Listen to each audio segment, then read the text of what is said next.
நேயர்களுக்கு வணக்கம். இன்றைய நேர்காணலில் தமிழ் தேசிய விடுதலை இயக்கத்தின் பொதுச் செயலாளர் திரு தோழர் தியாக அவர்கள் இணைந்திருக்கிறார். அவரோடு பேசலாம். வணக்கம் தோழர். வணக்கம் தோழர். இன்னைக்கு பாத்தீங்கன்னா 3வது வாரமாக நடிகர் விஜய் அவர்கள் தன்னுடைய பரப்புரையை மேற்கொண்டிருக்கிறாரு. இன்னைக்கு நாமக்கல் மற்றும் கரூர் மாவட்டத்துக்கு பயணம் மேற்கொண்டிருக்கிறாரு. இந்த விஷயங்களை எப்படி பாக்குறீங்க? தொடர்ச்சியா 3வது வாரம் உள்ளூர் பிரச்சனைகளை எடுத்து பேசுறது, அது மக்கள்கிட்ட எடுபடுன்னு பாக்குறீங்களா? கூட்டம் கூடுவதை அதை எப்படி புரிஞ்சுக்கிறீங்க? எவர் ஒருவருக்கும் ஒரு அரசியல் கட்சி தொடங்குவதற்கும் இந்த அரசியல் கட்சிக்கு மக்களிடம் ஆதரவு தேடுவதற்கும் முழு உரிமை உண்டு. இது ஒரு ஜனநாயக உரிமை, குடியாட்சி உரிமை. நாம் அதை மறுக்கல. ஆனால் ஒரு கட்சியோட நோக்கமே ஆட்சி பிடிக்கிறதானா? திமுக தொடங்கப்படும் போது அவங்க ஆட்சி பிடிக்கிறதுக்காக தான் தொடங்கினாங்களா? கம்யூனிஸ்ட் கட்சிகள் தொடங்கப்பட்ட போது இதுக்குதான் தொடங்கினாங்களா? அது ஆட்சி பிடிக்கிறதுனால எப்படி? சில கொள்கைகள் சார்பில். இப்ப சுயராஜ்யம் ஒரு கொள்கையை வச்சுட்டு காங்கிரஸ் போராடினாங்க. திராவிட நாடு அப்புறம் சுயாட்சின்னு ஒரு கொள்கையை வச்சுட்டு திமுக போராடினாங்க. இவருக்கு என்ன கொள்கை இருக்கு? வெறுமனே உங்கள் விஜய் வர்றாருன்னா என்ன? இது ஒரு கதாநாயகனை வச்சு ஒரு கட்சியா? இயற்கை அதை அனுமதிக்குமா? அது மாதிரி ஒருத்தர் ஒரு நபரை சுத்தி ஒரு கட்சியை கட்டுறதுக்கு என்ன ஆகும்? என்ன கொள்கை? அவர் சொல்றாரு, எங்க கொள்கை தலைவர்கள் அது பெரியார், அம்பேத்கர் எல்லாம் சொல்றாரு. பெரியார் உங்க கொள்கை தலைவர். விக்கிரவாண்டி மாநாட்டுல என்ன சொன்னாரு? பெரியாரோட இந்த கடவுள் மறுப்பு மட்டும் எங்களுக்கு ஆகாது, மற்ற கொள்கையெல்லாம் நாங்க ஏத்துக்கிறோம். தமிழ்நாடு தமிழருக்கே பெரியாருடைய கொள்கை ஏத்துக்கிறீங்களா விஜய்? சாதி ஒழிப்பு பெரியாருடைய கொள்கை நீங்க ஏத்துக்கிறீங்களா விஜய்? கடவுளை விட்டுருங்க, கடவுள் பிரச்சனையே இல்லை. எந்த கொள்கையை ஏத்துக்கிட்டு இருக்கிறாரு? இல்ல பெரியாருடைய என்னென்ன கொள்கையை ஏத்துக்கிறேன்னு சொல்லட்டுமே. இல்ல அம்பேத்கருடைய கொள்கை சாதி ஒழிப்பு ஏத்துக்கிறீங்களா? அதுக்காக என்ன செய்ய போறீங்க? உங்க திட்டம் என்ன? ஒரு திட்டமே இல்லாமல் சமத்துவம், அதாவது பிறப்புக்கும் எல்லா உயிருக்கும் அப்படின்னு சொல்லி டேக்லைனோட வராங்கல்ல. சரி, அதுக்கு திருவள்ளுவர் போதுமே, அதுக்கு எதுக்கு பெரியார் அம்பேத்கர்? பிறப்புக்கும் எல்லா உயிருக்கும் யார் வேணாலும் சொல்வது சுலபம். நடைமுறையில இன்றைய அரசியல் சூழலில் நீங்கள் பிறப்புக்கும் எல்லா உயிருக்கும் என்றால், பிறப்புக்கும் எல்லா உயிருக்கும் என்பதற்கு நேர் எதிரான பகவத்கீதை எப்படி தூக்கி பிடிக்கிறீங்க? சத்துர்வர்ணம் மாயா சிருஷ்டம், இதான பகவத்கீதை. அது என்ன ஒரு மதத்தவருடைய வேதம்? அது ஒரு பார்ப்பன வேதம் இல்லையா? இதுக்கு நேர் எதிரான, திருக்குறளுக்கு நேர் எதிரானதுதான் பகவத்கீதை. பகவத்கீதையை நிராகரிக்கிறீங்களா நீங்க? 4 வருடங்களா இந்த உலகத்தை நானே படைத்தேன் என்று சொல்றதை நீங்க ஏத்துக்கிறீங்களா? அதனால இதெல்லாம் சும்மா ஏமாத்துறேன். நியாயமான நேர்மையான அக்கறை இதுல எல்லாம் இல்ல. ஏதோ ஒரு துறையில இருந்தார், அது ஒரு புகழ் பெற்றார். இப்ப அவரே சொல்றாரு, நான் நிறைய சம்பாதிச்சுக்கிட்டு இருந்தேன், அதெல்லாம் விட்டுட்டு நான் வர்றேன். உங்களை யார் கூப்பிட்டா? விட்டுட்டு என்ன பண்ண போறீங்க? வேற ஒரு துறையில சம்பாதிக்க போறீங்க. இவருக்கு என்ன வரலாறு? கடந்த காலத்துல இவர் என்ன செஞ்சிருக்காரு? இந்த துறைகள்ல இதெல்லாம் மறைச்சு வச்சிருந்தேன், இப்பதான் வெளிப்படுத்துறேன் என்று சொல்வதற்கு ஒன்னே ஒண்ணுதாங்க. பிறப்புக்கும் எல்லா உயிர்க்கும் என்பதில் அவருக்கு நம்பிக்கை இருக்குமானால், பெரியார் அம்பேத்கர் கொள்கைகள் என்று பொதுவாக அவர் நம்பிக்கை வைத்திருப்பாரானால், அவர் எதிர்க்க வேண்டிய முதல் சக்தி பார்ப்பன பாஜக தான். பார்ப்பன பாஜகவையும் எதுக்குறேன், திமுகவையும் எதுக்குறேன்னு சொல்றாரு. பார்ப்பன பாஜக இந்தியாவில் ஆளுங்கட்சி, திமுக இந்தியாவில் ஆளுங்கட்சி அல்ல, பாஜகவுக்கு எதிர்கட்சி. நீங்க பாஜகவை தான் எதிர்க்கிறீங்கன்னா அதுவும் திமுக எதிர்ப்பு சமமாக. பாஜக திமுகவை ஒழிக்க நினைக்கிறது, திமுக பாஜகவை எதிர்க்க நினைக்கிறது. இந்த ரெண்டுல நீங்க எந்த பக்கம் நிக்கிறீங்க? நானும் திமுக போல பாஜகவை தான் எதிர்க்கிறேன் என்று சொன்னால், நீங்க முதல் பகைவனா யாரை கருதணும்? அது என்னமோ ஒரு கொள்கை பகை, ஒரு அரசியல் பகைங்கிறது. என்ன அரசியல் அது? அதனால வேண்டி விஜய் ஒரு நடிகராகத்தான் மேடையிலும் நடந்து கொள்கிறார். ரொம்ப முக்கியமா ஒரு விஷயத்த கருதும். இன்னைக்கு இளைஞர்கள், மாணவர்கள் திரைப்பட கவர்ச்சியில மூழ்கினவங்க, அவருக்கு ஆதரவு கொடுக்கலாம், ஒரு கூட்டம் சேரலாம். கூட்டம் ஓட்டாக மாறுமானா ஆராய்ச்சிகள் பண்டிதர்கள் பண்ணிக்கிட்டு இருக்காங்க. மாறலாம், மாறாம போகலாம். நம்ம யாரு கண்டா? எப்படி எல்லாம் நடக்கலாம் இல்லையா? நான் அதுக்குள்ள போய் அவர் தோத்துருவாரு, வெற்றி கழகம் தோல்வி கழகம் எனக்கு தெரியாது. வெற்றி பெற்றாலும் பெறலாம். ஆனா வெற்றி பெறுவது எவ்வளவு பெரிய ஆபத்துன்னா, விஜய்ங்கிற ஒரு தனிநபரை பொறுத்தது அல்ல. விஜயிடம் என்ன அரசியல் இயக்கம் இருக்கு? அவருடைய படையினுடைய தளபதிகள் யார்? அதற்கு வழிகாட்டும் தத்துவம் என்ன?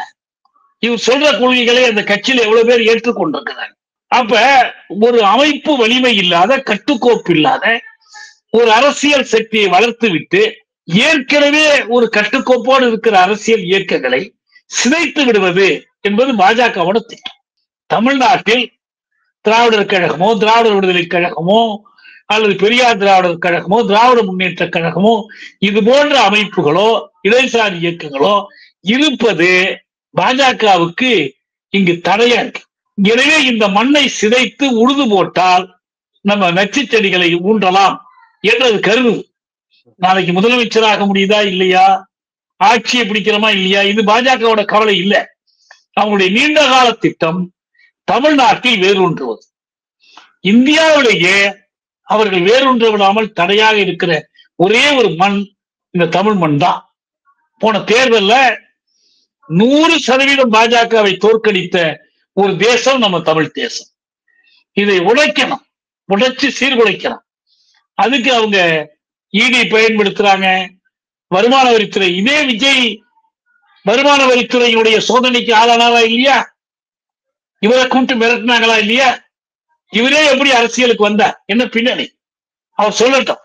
தன்னை என்ன மிரட்டினாங்க, எப்படி வந்தோம், எதுக்கு மோடியை போய் பார்த்தாரு, எதுக்கு அமித்ஷாவை போய் பார்த்தாரு, வெளிப்படையா வரணும்.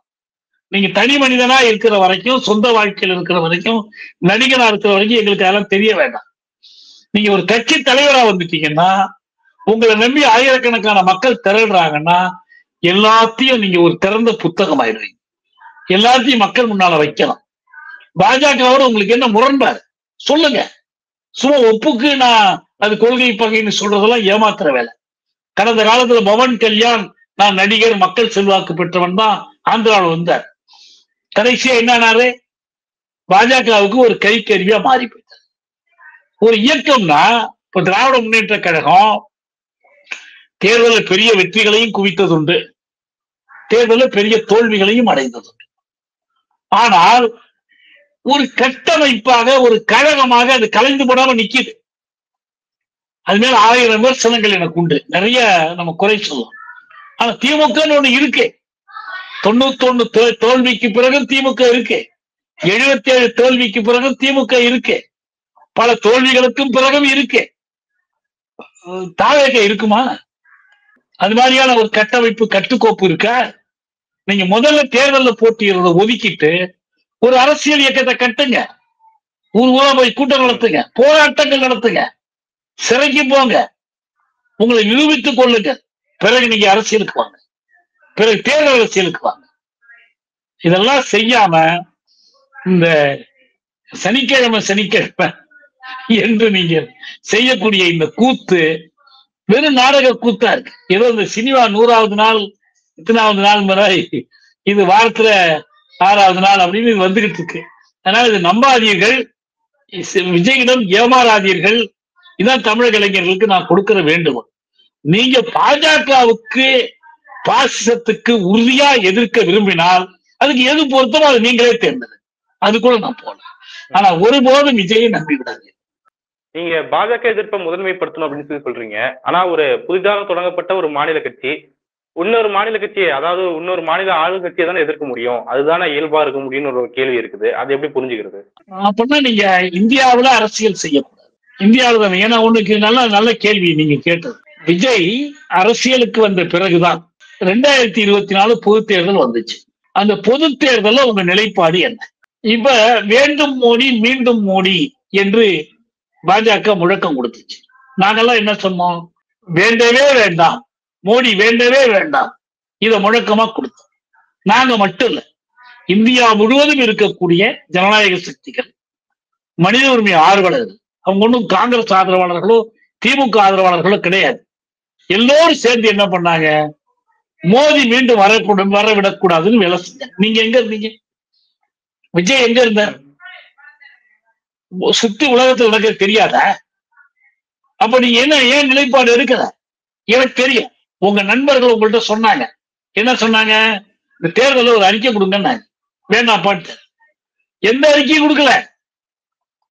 எப்ப? 2024 பொது தேர்தல். சரி, அப்ப நீங்க மாநில கட்சி நாளைக்கு பார்லிமெண்ட் தேர்தல் தான் நிற்பீங்களா, நிக்க மாட்டீங்களா? சரி, மாநில கட்சி தான், அகில இந்திய கட்சி போட்டி போடுதா போடலையா? அப்ப நம்ம ஒரு மாநில கட்சி, நம்ம பாஜக பத்தி எல்லாம் பேச முடியாது என்று ஒதுங்கிக்குவீங்களா? அவங்க போட்டி போடுற தொகுதியெல்லாம் நீங்க எதிர்க்க மாட்டீங்களா? அண்ணாமலை ஒரு தொகுதி நின்னாருன்னா விஜய் போய் எதிர்த்து பிரச்சாரம் பண்ண மாட்டாரா? நீங்க இந்தியா ஒரு தேசிய இனங்களின் சிறைக்கூடம். இங்கு சிறை அதிகாரியாக இருப்பது தில்லி அதிகாரம் தான், பாஜக இருந்தாலும் காங்கிரஸா இருந்தாலும். எனவே தமிழ்நாட்டின் உரிமைகளுக்காக நீங்க போராடணும்னா தில்லி ஆதிக்கத்தை எதிர்த்தே ஆகும். அந்த ஆதிக்கத்தின் முதல் பிரதிநிதியா பாஜக இருக்கு. இந்த தில்லி ஆதிக்கத்தை எதிர்ப்பதற்கு திமுகவால முடியல, காங்கிரஸால முடியலன்னா நீங்க வாங்க, நான் இருக்க எதிர்க்கிறேன்னு சொல்லுங்க. நான் ஒரு உதாரணம் கேட்க, நீட்டு கூடாதுன்னு விஜய் சொல்றாரு, நீட்டு கூடாதுன்னு தான் திமுகவும் சொன்னாங்க. 5 வருஷமா அவங்க சட்டசபையில தீர்மானம் போட்டாங்க, கமிஷன் போட்டாங்க, வழக்கு போட்டாங்க, ஆனா தீரல. விஜய் அவர்களை நீங்க எப்படி தீர்க்க போறீங்க? உங்க படத்துல ஒரு காட்சி வச்சு தீர்த்துருவீங்களா?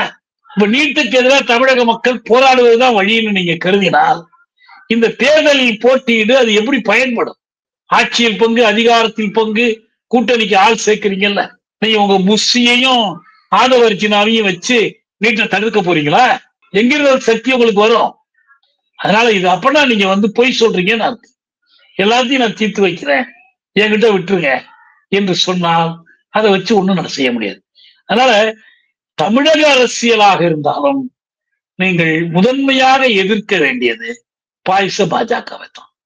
அதை பொறுத்து மற்ற எல்லா முடிவுகளையும் எடுத்துக்கலாம். அதை அவர் செய்ய தயாரா இல்லை.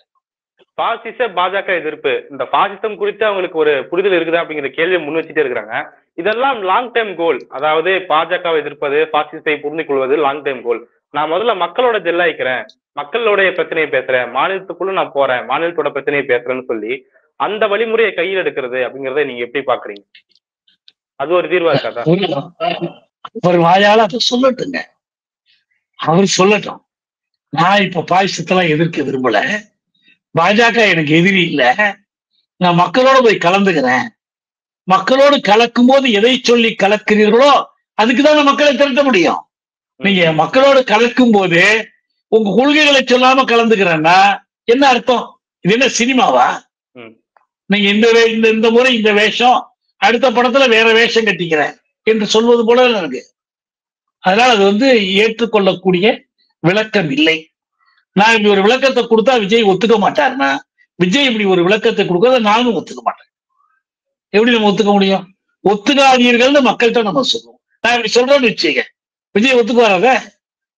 நான் முதல்ல மக்களோட ஜெல் ஆகிறேன், அதுக்கப்புறம் நான் பாயசத்தை எதுக்குறேன்னா ஒத்துக்கு வர? ஒத்துக்க மாட்டார். அவருக்கு தெளிவில்லைங்கிறதுனால பாயசம்லாம் பேசினாரு. அவருக்கு எதுவும் தெளிவில்லைன்னு தான் அர்த்தம்.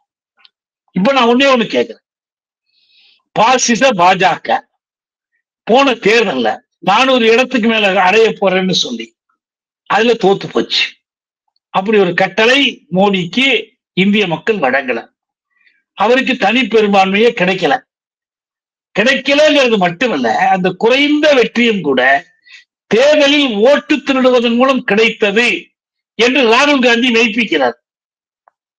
உங்க நிலைப்பாடு என்னங்க விஜய் அவர்களே? சொல்லுங்க, ஓட்டு திருட்டு குறித்து உங்கள் நிலைப்பாடு என்ன? பெங்களூர் மத்தியில் நடந்த அந்த மகாதேவபுரம் தேர்தல் மோசடிகள் குறித்து உங்க நிலைப்பாடு என்ன?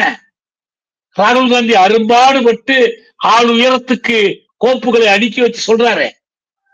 பீகார்ல ஸ்பெஷல் இன்டென்சிவ் ரிவிஷன் கொண்டுட்டு லட்சக்கணக்கானவர்களை வாக்காளர் பட்டியலில் நீக்கி இருக்கிறாங்க. நாளைக்கு தமிழ்நாட்டில் செய்ய போறாங்க. விஜய் என்ன சொல்றாரு பத்தி சொல்லணும்ல? ஏதோ உலகத்தில் நடக்கிற எதை பத்தியுமே நீங்க பேச மாட்டீங்க என்றால் அப்புறம் எதுக்கு அரசியலுக்கு வர்றீங்க?